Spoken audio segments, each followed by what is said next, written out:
வாழ்க்கையில அவர் மறுபடியும் வரப்போகிறார். எதற்கு தெரியுமா? செய்ய வேண்டிய எல்லாவற்றையும் நன்றாய் செய்யும்படி சீஷர்களை அக்கறைக்கு போக துரிதப்படுத்துகிறார். ஏறி அக்கறைக்கு போகிறார்கள். அப்பொழுது இருட்டா இருந்தது.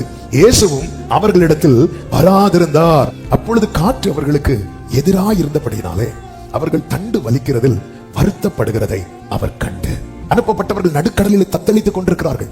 இனி இவர்களுக்கு ஒரு வே ஓபன் ஆனாதான் இவர்களுக்கு முன்னாடி போக முடியும். அழைக்கப்பட்ட ஒவ்வொரு தேவ பிள்ளையும் புரிந்து கொள்ள வேண்டும். எந்த இடத்துல நம்ம ஸ்ட்ரக் ஆயிட்டு இருக்கிறோமோ, எந்த இடத்துல நம்ம நின்று தடுமாறி கொண்டிருக்கிறோமோ, அந்த இடத்துல இனி ஒரு வே ஓபன் ஆனாதான் முன்னாடி போக முடியும்.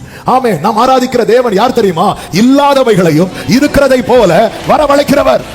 இனி ஒரு வே ஓபன் ஆகணும்னா காற்று நிக்கணும், கொந்தளிப்பு அடங்கணும். இதை செய்யறதுக்கு யாருக்கு முடியாது அப்படின்னா இந்த சீஷர்களுக்கு முடியாததை, அசாத்தியமானதை சாத்தியமாக்குகிறவர் தான் நம்மை அழைத்திருக்கிறார். நம்ம நிறைய சிச்சுவேஷனை பார்த்து நாமளே ஒரு கன்க்ளூஷனுக்குள்ள வரும். இதெல்லாம் உடனே நடக்கிறது மாதிரி தெரியல, உடனே நடக்கிறது உடனே சான்ஸே கிடையாது, சாத்தியமே கிடையாது. சாத்தியமே இல்லாததை சாத்தியமாக்குகிறவர் தான் நாம் ஆராதிக்கிற நம் ஆண்டவராகிய இயேசு கிறிஸ்து. உடனே படகு அவர்கள் போகிற, எல்லாரும் சொல்லுங்க பார்க்கலாம், ஏதோ ஒரு கரையை அல்ல. ஆமென். இந்த முதல் நாளிலே என்னை கேட்டுக் கொண்டிருக்கிறவர்களுக்கு சொல்லுகிற செய்தி அதுதான். ஏதோ ஒரு கரையில் உன்னை சேர்க்க அல்ல கர்த்தர் உன்னை அழைத்தது. நீ போய் சேர வேண்டிய கரை இருக்கிறது, நீ போய் நிற்க வேண்டிய ஸ்தானம் இருக்கிறது, நீ போய் செய்ய வேண்டிய வேலை இருக்கிறது. நல்ல கரங்களை தட்டி ஆமென் சொல்லுங்க பார்க்கலாம். அவர் மறுபடியும் வருவார்.